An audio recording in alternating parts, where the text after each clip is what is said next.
राही ने अनुपमा को बताया आर्यन के असली कातिल का नाम और अनुपमा के होश। जी हां दोस्तों, सीरियल अनुपमा के आने वाले धमाकेदार एपिसोड में अब फाइनली राही को और पूरे कोठारी परिवार को अपनी गलती का एहसास हो जाएगा, क्योंकि अब दिखाया जाएगा कि कैसे राही और अनुपमा एक दूसरे को याद करते नजर आएंगे। राही बार बार कहती है, मम्मी आप कहां हैं? वहीं दूसरी तरफ अनुपमा भी बार बार अननोन नंबर से राही को कॉल करती है, और जब राही की आवाज सुनती है तो कोठारी हाउस के लैंडलाइन पर कॉल कर देती है, लेकिन कुछ बोले बिना कॉल काट देती है। राही को भी महसूस होता है कि आज मां का कॉल नहीं आया। तभी अचानक फोन की घंटी बजती है। राही फोन उठाती है और तुरंत पहचान जाती है। मम्मी मुझे पता है यह आप ही हैं। आप हमेशा मुझे सुनने के लिए कॉल करती हो, जानने के लिए कि मैं कैसी हूं। फिर अनुपमा की आंखों से आंसू बहने लगते हैं, लेकिन चाहकर भी वह कुछ नहीं बोल पाती। इसी दौरान राही एक बड़ा खुलासा करती है।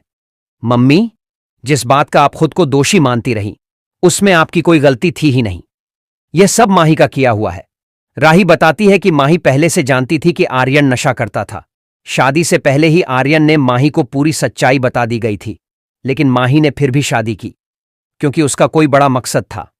राही कहती है कि आर्यन की मौत से पहले आर्यन ने माही को सब सच बता दिया था, और माही को डर लगने लगा कि उसका प्लान फेल हो जाएगा। इसीलिए उसने जानबूझकर आर्यन को ओवरडोज दी और उसकी जान ले ली।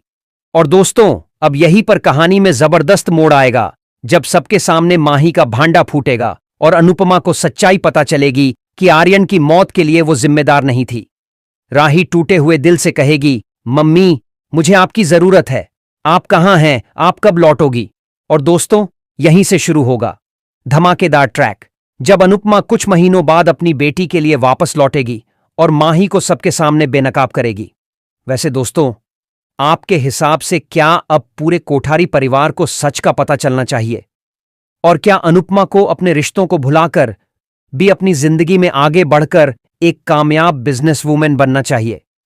यदि हां, तो कमेंट में यस लिखे, और यदि नहीं तो कमेंट में नो लिखे, और नीचे दिया सब्सक्राइब का बटन भी दबा दीजिए।